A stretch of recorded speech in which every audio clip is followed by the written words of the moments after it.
Good morning. कसे आहात तुम्ही सगळे? मी भाग्यश्री पुन्हा एकदा तुमचं आपल्या चॅनलवरती स्वागत करते. तर आज आमची तयारी झाली आहे, सगळी पॅकिंग वगैरे झाली आहे ऑलमोस्ट. आणि आम्ही आता निघणार आहोत गावाकडे जाण्यासाठी. अँड मी अशी रेडी झाली आहे.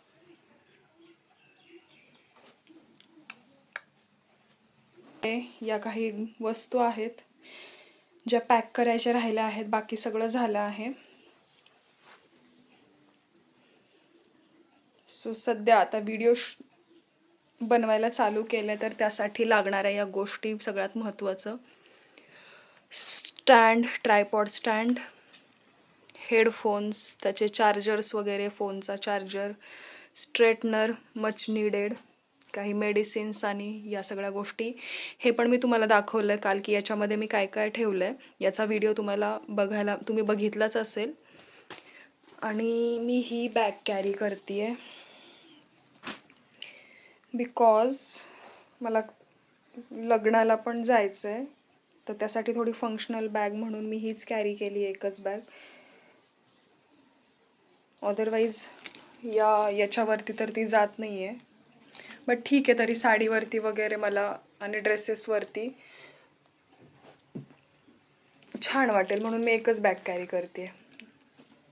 आणि अदरवाईज असंही मग गावाकडून येताना आपल्या अशाही भरपूर साऱ्या बॅग्स होतात, त्यात आपल्या अजून एका बॅगची भर नको.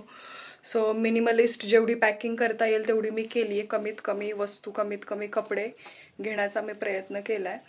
बट मग असं होतं ना, आपण गावाकडे जातो आणि काहीतरी प्रोग्राम, अचानक कुठल्या तरी पाहुण्यांकडे जाण्याचा प्लॅन बनतो. त्यासाठी 1-2 एक्स्ट्रा पेअर असणं पण गरजेचं आहे. निघाल्यानंतर सर्वात अगोदर आम्ही नाश्ता करण्यासाठी थांबलो.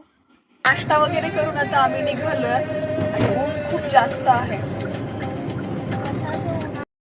कितीही लांबचा प्रवास असला तरी गावाकडे जाण्याची जी उत्सुकता असते, त्यामुळे तो प्रवास कधी संपतो आणि आपण कधी गावाला येऊन पोहोचतो हे देखील समजत नाही.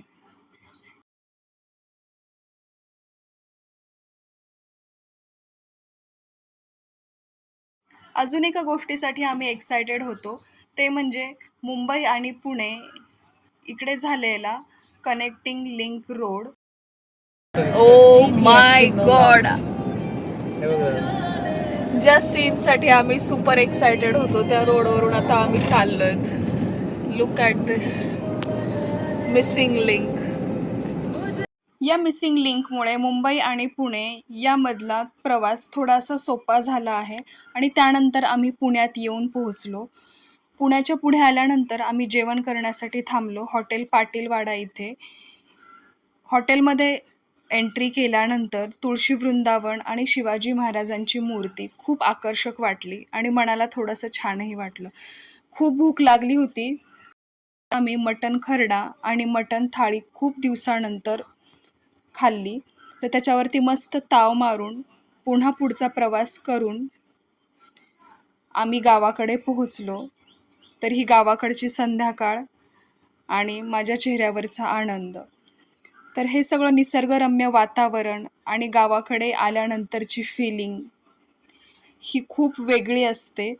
यामुळे आपल्याला शहराच्या धावपळीतल्या जीवनापासून थोडासा ब्रेक मिळतो आणि मन खूप शांत होतं. तर आता आम्ही येऊन पोहोचलो आहोत घरी. येणाऱ्या पुढच्या व्हिडिओजमध्ये तुम्हाला गावाकडचे व्लॉग्स पाहायला मिळतील. आणि आल्यानंतर फ्रेश झाले आणि मी माझ्या आजोबांसोबत खूप साऱ्या गप्पा मारल्या. त्यांनी त्यांच्या जुन्या आठवणींबद्दल, त्यांच्या काळातल्या लाईफस्टाईलबद्दल मला बऱ्याच गोष्टी सांगितल्या. याच्यावरचाही मी एक सेपरेट व्लॉग बनवला आहे, तो देखील तुम्हाला पाहायला मिळेल माझ्या आजोबांसोबतच्या गप्पांचा. तर तुम्हीही गावाकडचे व्लॉग पाहण्यासाठी उत्सुक असाल तर येणारे पुढचे सगळे व्लॉग्स पहा.